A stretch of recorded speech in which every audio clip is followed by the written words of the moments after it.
What's going on, everybody? It's your boy Shuggy from Shook Earth Media, and today we are talking about Better Call Saul behind the scenes facts. I have a list of top 50 facts I learned from the first 2 episodes of the Better Call Saul Insider podcast for season 6 of Better Call Saul. This is a podcast that is available on Apple Podcasts and Spotify and other platforms that is made by the creators of Better Call Saul about the production, and it has a bunch of facts that you might not know about how exactly they filmed each and every scene, and a lot of behind the scenes information on everything from casting to directing to writing. Really, if you're interested in this kind of stuff, this is a great resource to learn about filmmaking in general. So we're going to jump right into the list of top 50 facts, and I'll see you guys at the end of the video. So getting right into this list, at number 1, we have the writer's room for season 6 of Better Call Saul took more than a year to finish writing the final season.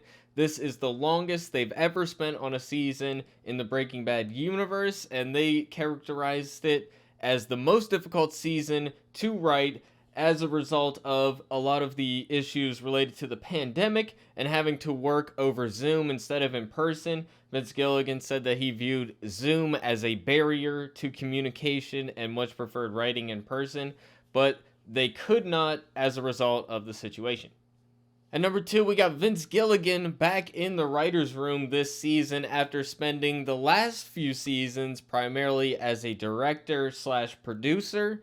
He is now back in the writer's room, and for those who don't know how the writer's room works, basically all of the writers on any given show, they collect in the writer's room, they meet there, they break the stories there, and what that means is basically creating an outline of how each episode is going to go and the whole season. So even though only one person is credited as the writer on this episode, that person being Peter Gould, of course, the writer's room works together to create the entire season. So really, they could credit a lot of people, but the person who actually wrote the script that they shot with is the person credited, but they all work on it together. So at number 4, we have our first fact, which is about the opening teaser of the episode, which is of course Saul Goodman's house being emptied out post Breaking Bad. And of course, this scene took a lot of effort on the filmmaker's part, so a lot of the podcast episode was dedicated to breaking down the teaser and explaining it bit by bit. At number 4, we have the bathroom in Saul Goodman's house, which is actually a set that they built for the show. The rest of the house was a real location in Albuquerque, a real house that they added things to with the art department. However, the bathroom was a set that they built. So if you go back and watch my breakdown for this episode, I imagined that the Saul Goodman house was supposed to be the house that Kim and Jimmy looked at when they were shopping earlier, and in fact that was actually an idea that was floated around in the scripting phase, but eventually they ended up going with a different location due to logistical reasons. But I find it funny that my instinct of what it was at first is actually the original idea, and they ended up going with something different. At number 6, we have the swimming pool in the teaser scene. This was not in the script originally and was added in after the fact, after they realized the location had a swimming pool there. So they took advantage of the location and added that into the script after the fact.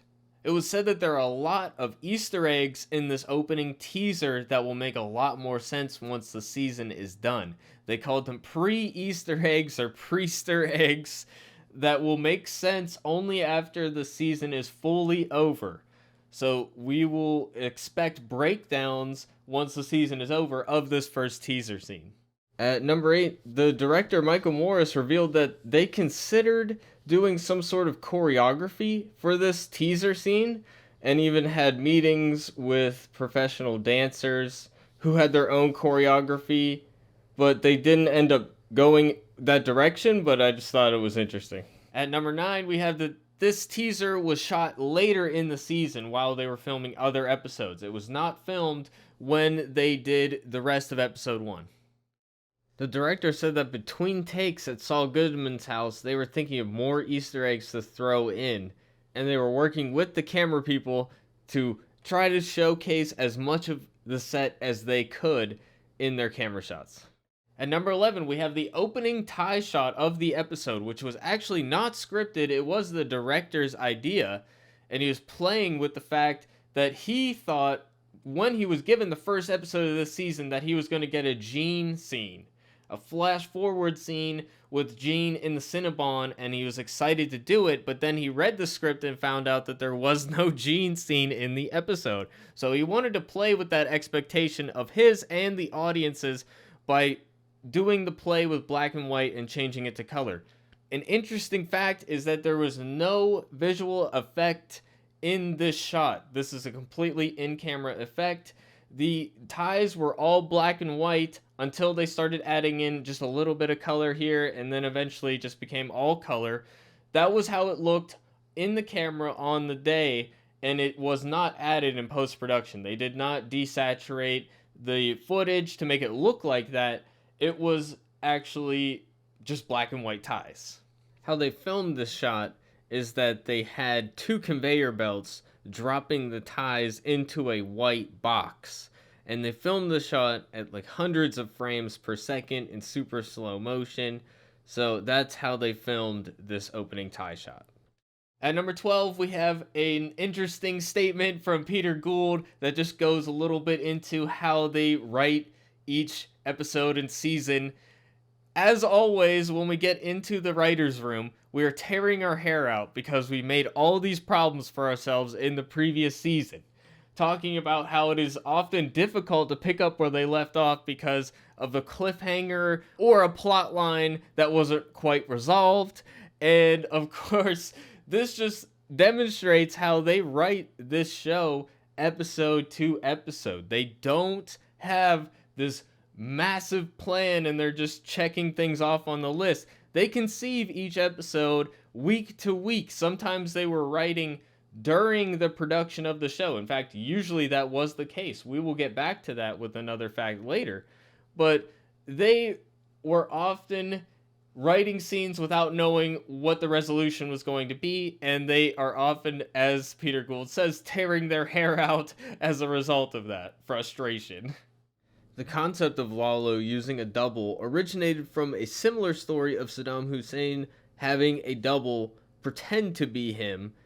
At number 14, there was a version of the script where Lalo's double knew that he was a double / decoy for Lalo, and that was his day-to-day job. This guy had a very good life, just pretending to be Lalo when it was convenient for Lalo, and he was driving a Ferrari and living it up, but they wanted to go with something more grounded and tragic instead, and they wanted to show how the average person that works for Lalo or works with Lalo loves him because of what they were able to do for him. So they wrote this whole scene completely differently in the script originally. At number 15, the production designer was talking about how the farmhouse set for this tragic double decoy scene had to be made into a barn. There wasn't a farm location in their vicinity that gave them everything they wanted, so they planted their own garden, they made it look like a barn, they recreated elements of the house, new doors, floors, and plaster. All of this was added to the set, and they couldn't show out the window because the neighbors had an American flag in the window, and the scene takes place in Mexico.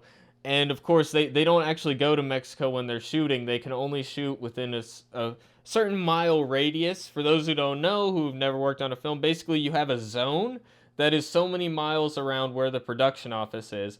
And if they go outside of that zone to shoot stuff, it becomes more expensive for them. So they try to keep everything in that zone.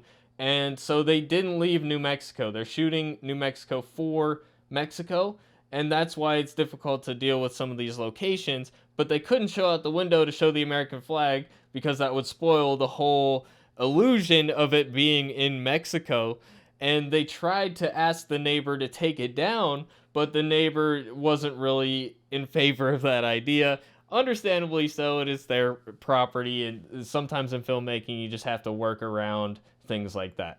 So the production designer for season 6, Denise Pizzini, she is new to the Breaking Bad universe, and this is her first season. She carried it through all the way to the end of this season. It's 13 episodes. So she was nervous reading the script because there's so much to do. I mean, between the teaser with Saul's house and recreating all of that, there's actually locations that we've seen in Breaking Bad before, but they don't have the set still. They have to recreate everything from scratch. So Denise put a lot of work into recreating past seasons, but what she really wanted to do, as all production designers do, is make something new and add to the Breaking Bad universe, and that's what she was able to do in this episode. At number 17, we're going back to the teaser again.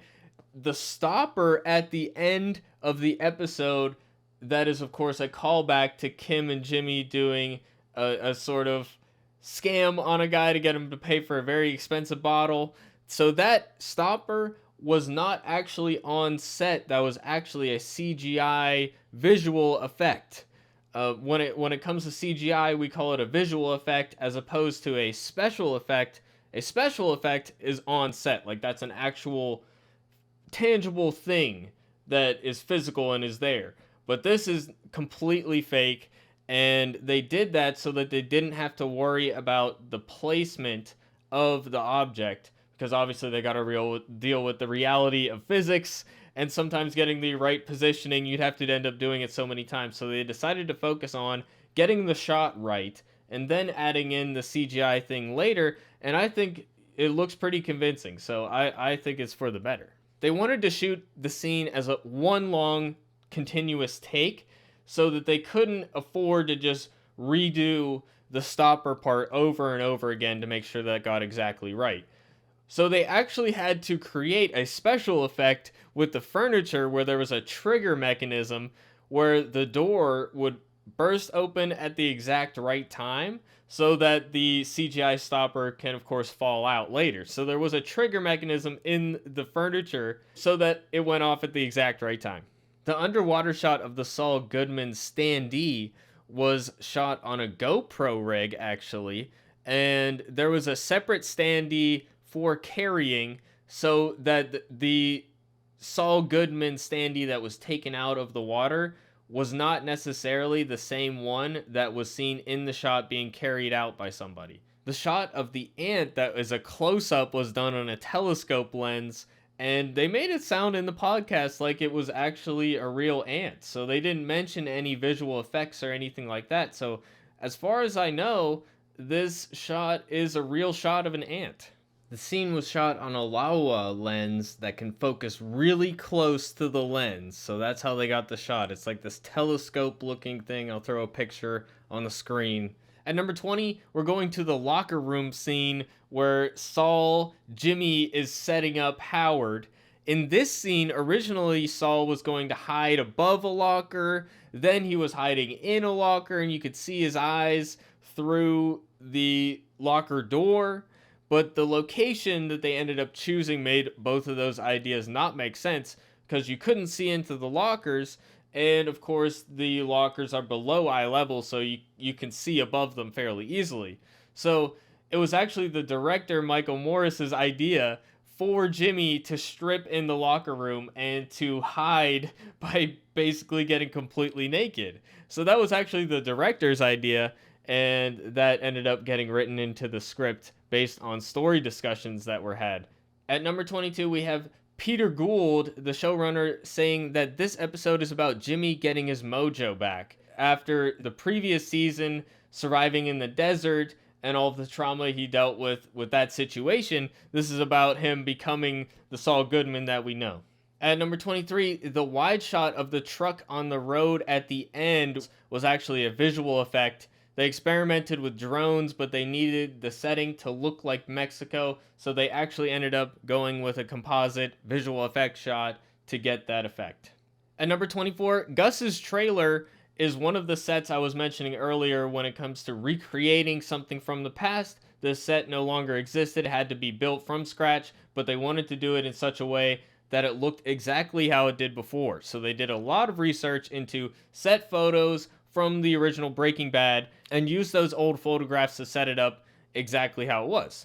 The hay truck at the end, I did not realize this before, but it actually is a recreation from Breaking Bad. It is actually from an episode of season 2 when we first see the cousins. This is how they get to the US in Breaking Bad. So when we first see them, they went to painstaking lengths to make sure that that hay truck from season 2 of the original Breaking Bad is exactly how this hay truck looks in this season.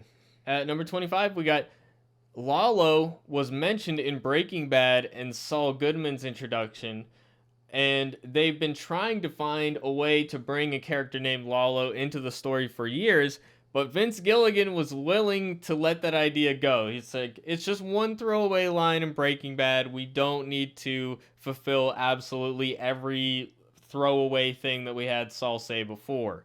Peter Gould was the one who said, no, we're making this happen. The guy who shows Jimmy around the country club is actually James Urbaniak from the Venture Brothers cartoon. He is the voice of Dr. Venture.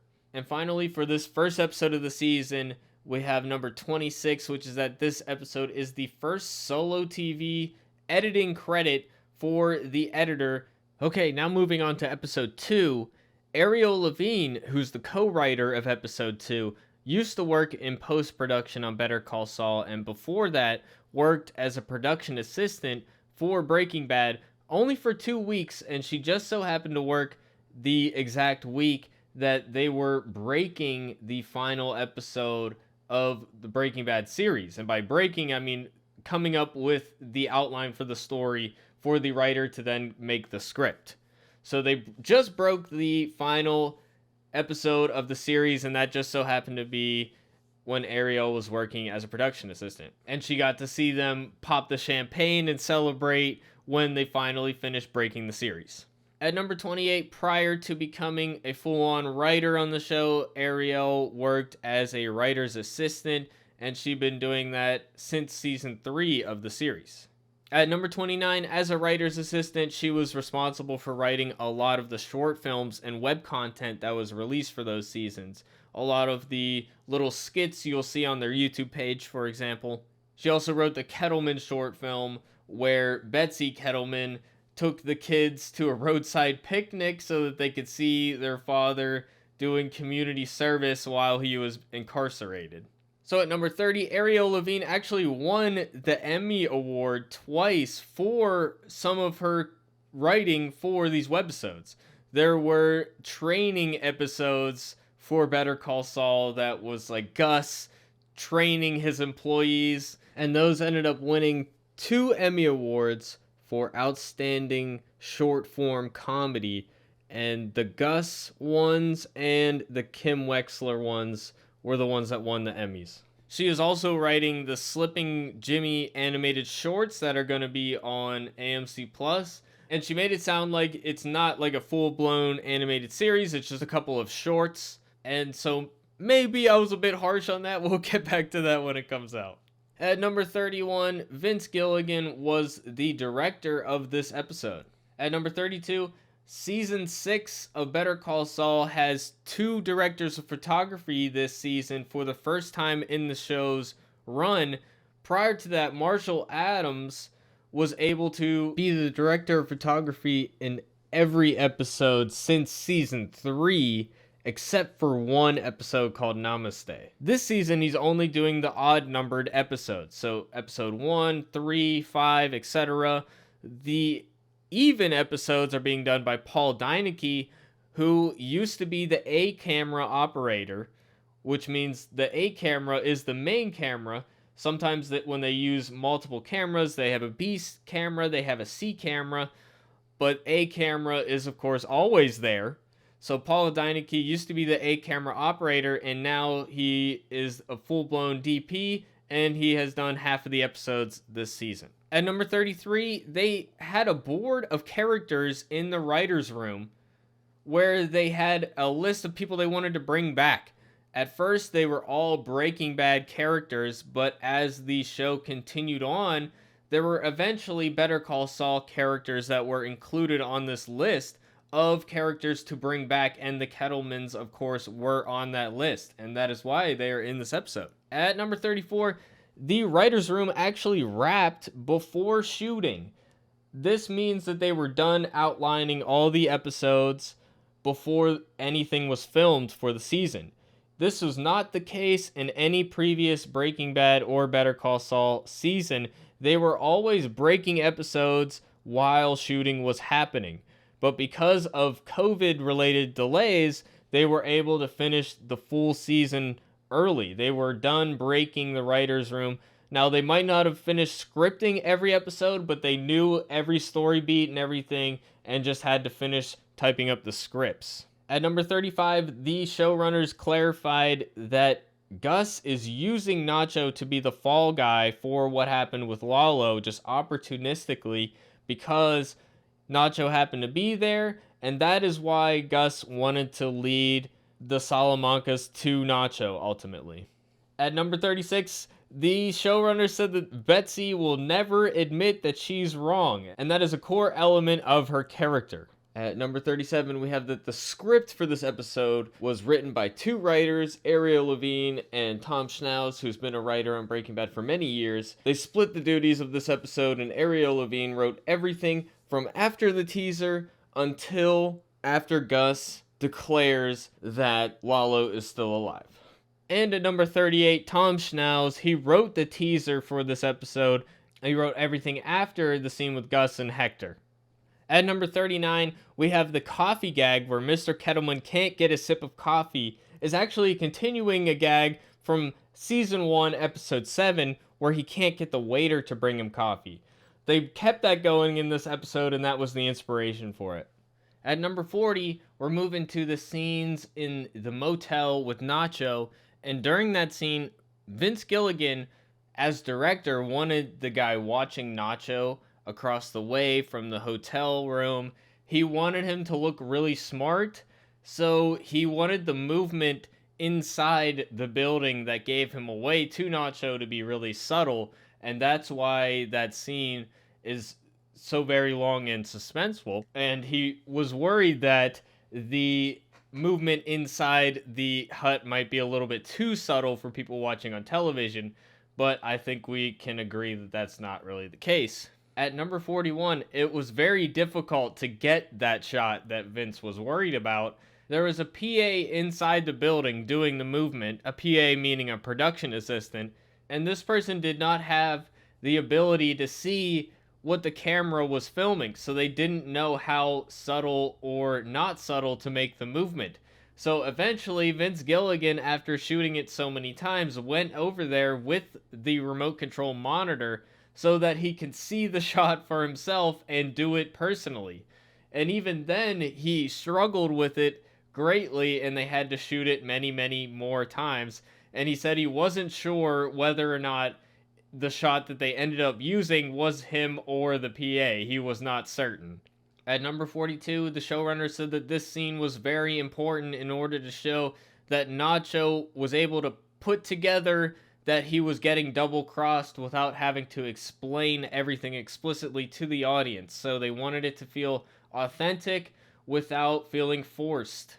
At number 43, when Nacho jumps out of the hotel room after busting out the AC unit, that stunt was done by somebody named Victor Ty Lopez. And Michael Mando, the actor for Nacho, he wanted to do the stunt personally, but it just wasn't a good idea for production in terms of just realities of a film production. They ended up going with a stunt performer doing the stunt. They had to do the stunt twice. Vince asked the stunt guy to do it again because he said that the landing looked a little too clean. It didn't look difficult enough. It looked a little bit too easy. So Vince asked him to do it again. The stunt performer came back with the idea that he add a limp after he got up from falling, and that made it look a little bit less clean and a bit more consequential to Nacho. And for this stunt, there was no padding on the ground. It was just landing on the ground from about a story up. At number 44, the El Camino Diner is a real place. They did not fake that sign just to have a callback to the Breaking Bad movie. It was actually a real diner that they were able to shoot in. And at number 45, the shootout scene at the motel took 2 whole days to film. That's 2 days that are at least 12 hours each. So it took a full day of filming at least. At number 46, they had 2 crew members at the shootout sequence who were just responsible for replacing windshields. At number 47, Jimmy takes a lot of inspiration from the Kettleman's trailer where they were running their scam operation, their tax scam. This was a place that was meant to inspire how Saul Goodman does business in the Breaking Bad timeline. Of course, they have the inflatable Lady Liberty and just how they present themselves with a lot of patriotism and stuff like that. This is all things that Saul Goodman will later adopt for himself. And at number 48, the inflatable Lady Liberty is actually the exact same one that was in Breaking Bad. They said that this is a custom-made thing. It's not something you can just order off the shelf to have flying over your business. It is something that needs to be custom created by artists. At number 49, it was really windy when they were shooting the scenes involving the inflatable Lady Liberty, and they had specific balloon handlers that were there to deflate it when the wind got too high. So they had crew members dedicated only to dealing with the balloon that day. And finally, number 50, the trailer that the Kettlemans were running their business out of was not there originally. They drove it in specifically for the filming. That location doesn't have any buildings there, and they wanted to use the backdrop, so they brought the trailer in. They were considering other locations for the same scene. However, those other locations were always near roadways, and because so much of the scene takes place outside, they wanted to have a chance to use the actual audio from the shooting day, so they ended up going with this spot on reservation land so that they could be a little further away from the roadways, so that there was less background noise in the recording. So that's my list of the top 50 facts from the Better Call Saul Insider podcast. We did this for the first 2 episodes. I wanted to keep doing these for the rest of the season, so I think we'll continue to do them in bulks of 2. So expect the episode for 3 and 4 of this season coming up soon here. Let me know what you guys think in the comment section down below. If this is a format you guys like, I want to do more of it. So I hope to hear from you guys down below. Hit the sub button if you want to see more Better Call Saul content, and hit the like button if you like. I hope to see you guys in the next video. Thanks for watching, everybody. Peace out.